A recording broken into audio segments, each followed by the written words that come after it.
Son who came in grace and truth.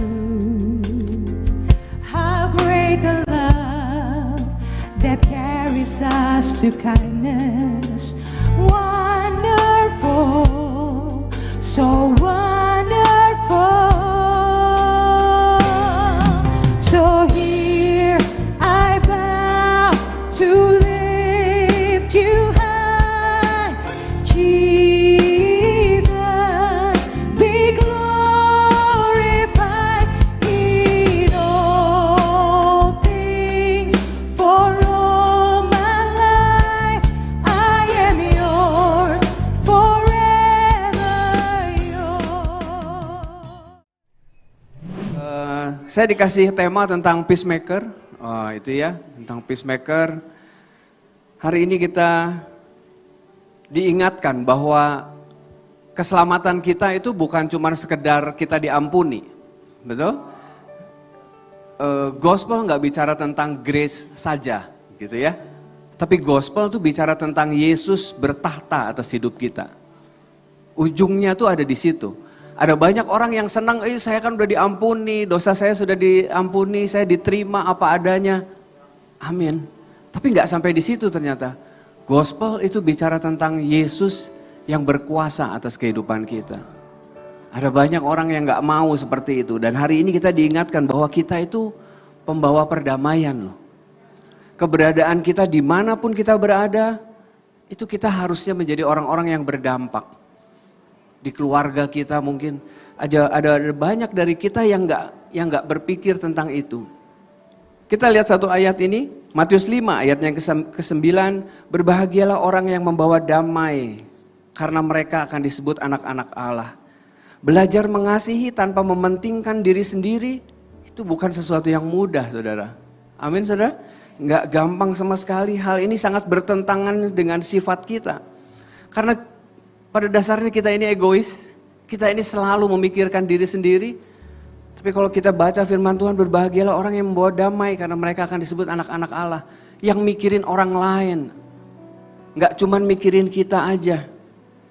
Kalau hanya dengan hidup saling mengasihi, damai dengan semua orang, maka gini loh, orang akan melihat bahwa kita adalah anak-anak Allah. Kita menjadi anak-anak Allah atau enggak, itu ternyata ada orang-orang yang memperhatikan hidup kita. Kita kadang seenaknya, betul? Kadang kita seenaknya. Tapi percayalah ada orang-orang yang memperhatikan. Makanya untuk menjadi orang-orang yang membawa damai, orang-orang yang berdampak, orang-orang yang bisa mempraktekkan kasih, kita harus terhubung dengan apa yang namanya sumber kasih. Ya, amin saudara? Ibrani 12 ayat yang ke-15.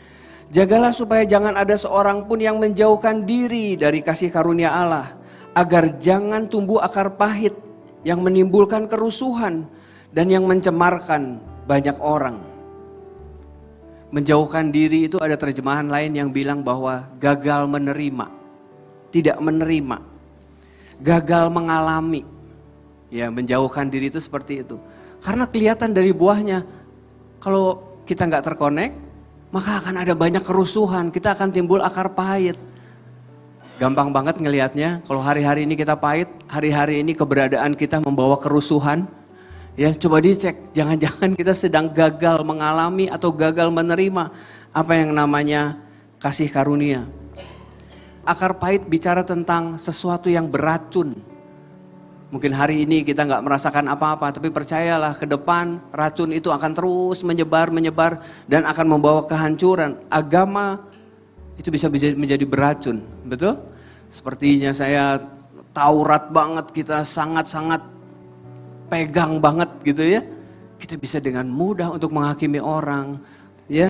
Hubungan tanpa kasih karunia pasti beracun, karena gini loh, seringkali kita membangun hubungan, menyatakan kasih, itu seringkali ada maunya. Kita pengen menerima sesuatu yang baik lagi. Saya ketemu dengan banyak orang yang harusnya gak menghadapi masalah, tapi masalah hanya karena amarah. Hanya karena kepahitan, hanya karena luka. Hal-hal sepele bisa jadi besar. Hal-hal yang harusnya gak ribut bisa jadi ribut. Yohanes 13, ini cara Yesus memberitahu kita bagaimana cara mengasihi. Seringkali kasih yang kita lakukan transaksional, betul? Tapi ini yang Yesus ajarkan. Ini adalah malam sebelum Yesus disalib. Yohanes 13 ayat yang ke-34 dan 35. Aku memberikan perintah baru kepada kamu, yaitu supaya kamu saling mengasihi, sama seperti aku telah mengasihi kamu. Demikian pula kamu harus saling mengasihi. Dengan demikian semua orang akan tahu bahwa kamu adalah murid-muridku, yaitu jikalau kamu saling mengasihi. Saya suka kata perintah baru. Mengasihi menjadi perintah baru kata Yesus. Padahal kita tahu sepanjang pelayanan Yesus itu bicaranya tentang mengasihi, betul? Tapi hari itu Yesus bilang perintah baru, ini loh perintah baru. Jangan-jangan gini loh, cara kita mengasihi dengan cara Yesus mengasihi berbeda. Makanya Yesus bilang ini perintah baru nih. Waktu itu Yesus membasuh kaki murid-muridnya. Kaki Petrus, kaki Yudas dibasuh. Artinya gini loh, Yesus gak terlalu peduli orang itu mau membalas atau enggak. Dia melakukan kasih. Kita seringkali melakukan kasih dengan syarat. Betul? Kita melakukan kasih kalau orangnya baik sama kita. Atau kalau enggak gini, kita sih gampang ngomong kasih tapi kita cuma ngomong doang. Betul? Makanya kasih gak bisa cuma sekedar dipelajari tapi dipraktekkan. Setuju saudara? Ada banyak orang yang berbicara tentang kasih, tapi gak bisa praktek. Juga susah saudara ya, kita melihatnya jadi sebel juga gitu. Ayat yang 34-nya tadi, sama seperti aku telah mengasihi kamu. Semua diawali dengan kesadaran ini saudara, bahwa saya dikasihi sama Tuhan.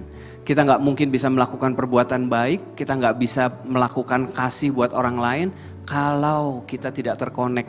Kalau kita nggak sadar bahwa saya adalah orang yang dikasihi. Kita kadang berusaha pengen mengasihi, tapi kalau kita nggak pernah sadar bahwa saya adalah orang yang dikasihi sama Tuhan, kita nggak mungkin saudara, nggak mungkin bisa melakukan itu. Kalaupun melakukan, ya cuma sebentar, mungkin cuma 1-2 kali udahnya balik lagi. Makanya ayo sadari bahwa pentingnya kita terkonek sama Tuhan, pentingnya kita membangun hubungan dengan Tuhan supaya gini loh, supaya kita bisa menyalurkan kasih. Kasih karunia gak pernah didesain untuk berhenti sampai di kita saja.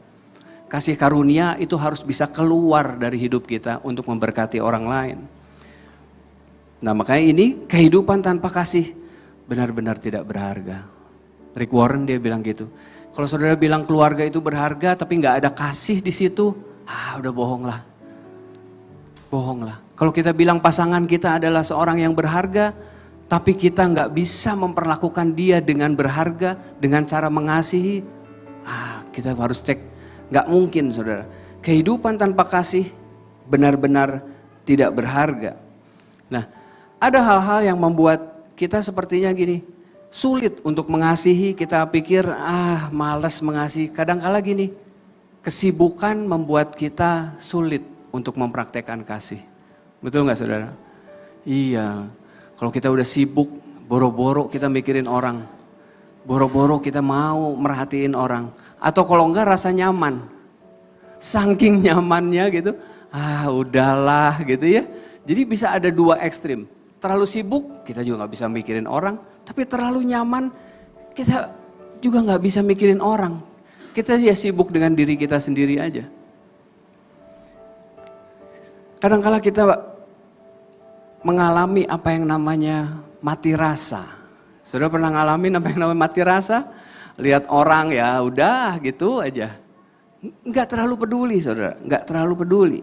Ya, saya ada baca satu artikel, ini Kayla Montgomery. Seorang pelari dari California, dia seorang penderita multiple sclerosis pada umur 15. Jadi kelainan autoimun yang mempengaruhi otak dan tulang belakangnya. Jadi yang luar biasanya gini, waktu dia kambuh, penyakit itu kambuh, dia akan mati rasa dari pinggang ke bawah. Karena dia seorang pelari, jadi dia kalau lari nggak bisa berhenti. Lari, dia akan terus berlari, dia akan terus berlari. Setelah lari beberapa mil pertama, maka kakinya akan mati rasa. Dan Kayla akan terus berlari dan sangat sukar untuk berhenti, bahkan dia akan melewati garis finish. Bablas aja gitu, bablas. Gak bisa berhenti. Mati rasa, mati rasa. Kadang kita seperti itu. Kadang kita mengalami apa yang namanya mati rasa. Waktu kita fokus sama diri sendiri, waktu kita mengalami apa yang namanya mati rasa, kita akan tabrak semua yang ada di depan kita. Kita jadi gak peduli sama keluarga, kita gak peduli lagi sama orang-orang sekitar kita. Pokoknya gue kerjaan dulu, gue lagi cari duit dulu, Atau kalau gak gue lagi pelayanan dulu, pelayanan dulu. Semuanya tentang pelayanan. Mati rasa. Makanya dia sangat bergantung sepenuhnya dengan pelatihnya. Untung ada pelatihnya yang memberi semangat. Dan pelatihnya itu selalu menunggu dia di garis finish. Jadi setelah garis finish, Kayla akan menabrak pelatihnya dan pelatihnya akan menangkap dia. Itu baru dia berhenti.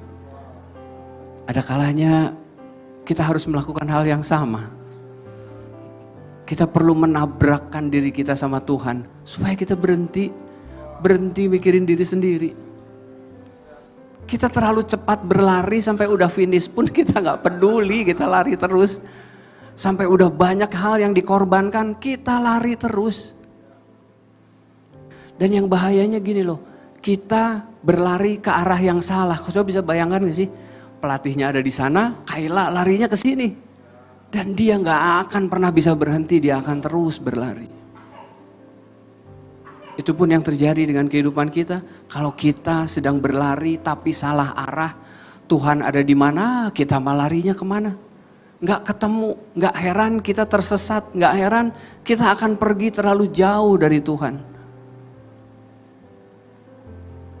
Coba dicek, jangan-jangan kita lagi salah arah sama Tuhan. Makanya ini poin pertama yang saya mau bagikan, berlari mendekat pada Tuhan. Pastikan langkah kita hari ini itu sedang mendekat sama Tuhan. Jangan-jangan langkah yang sedang kita kerjakan hari-hari ini itu sedang membuat kita terlalu jauh dari Tuhan. Kita gak ketemu nanti di garis finishnya, kita tuh gak ketemu. Karena gini loh, untuk bisa menjadi pembawa damai, untuk bisa menjadi penyalur berkat, kita perlu Tuhan. Betul gak saudara? Kita perlu Tuhan lah.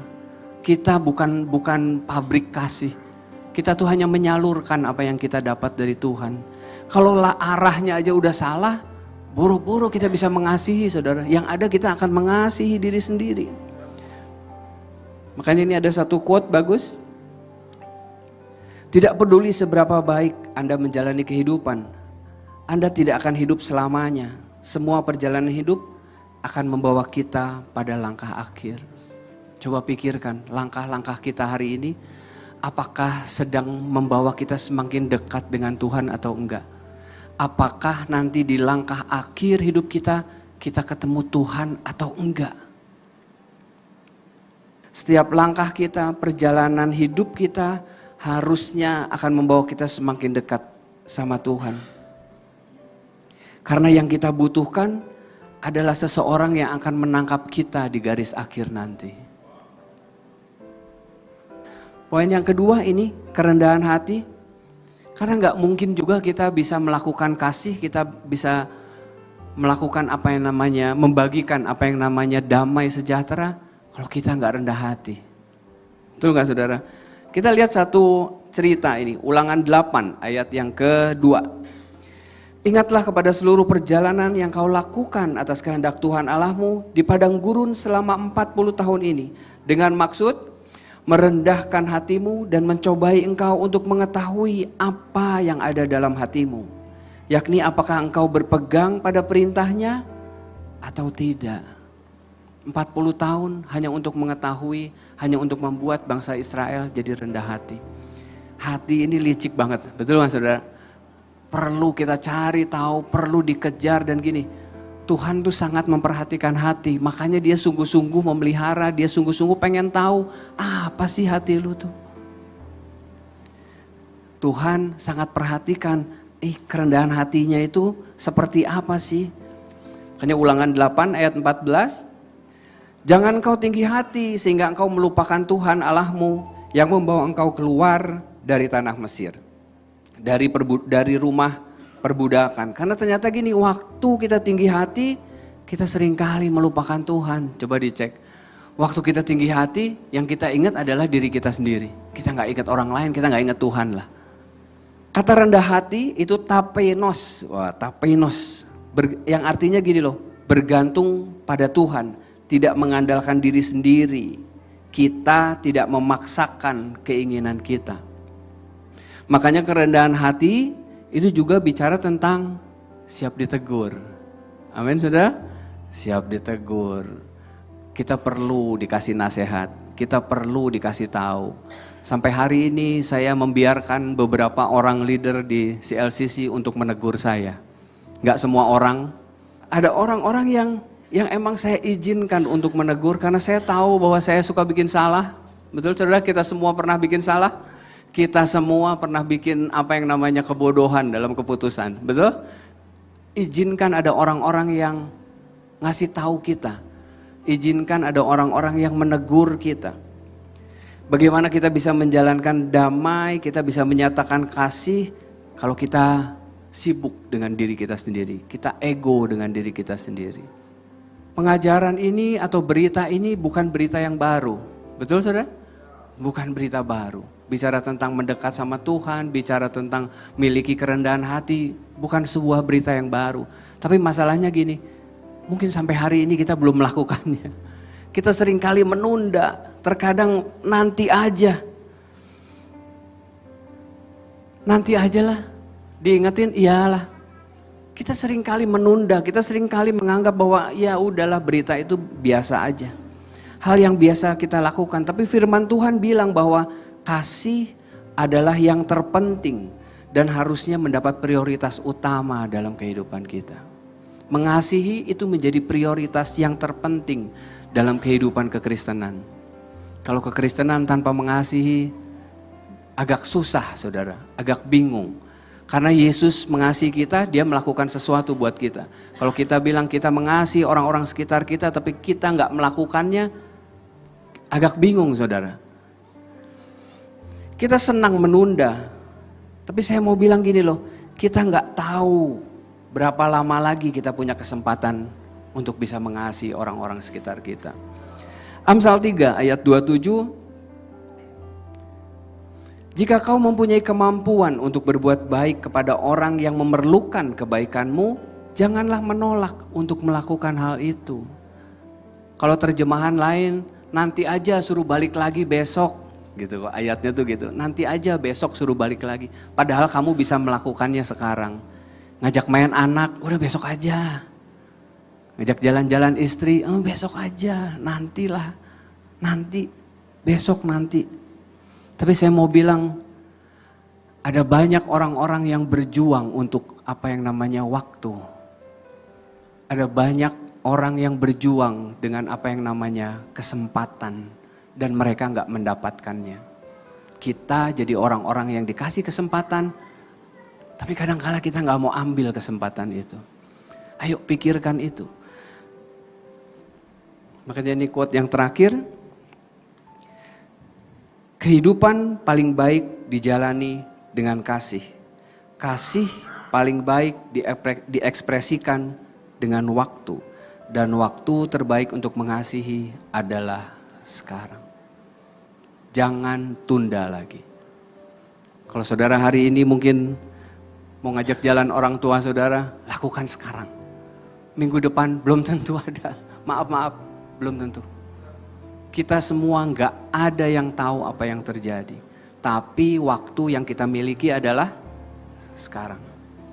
Lakukan yang terbaik, ekspresikan kasih untuk orang-orang sekitar kita, untuk orang-orang yang Tuhan taruh dalam hati saudara. Sekarang waktunya. Jangan tunda lagi. Ini ada perenungannya.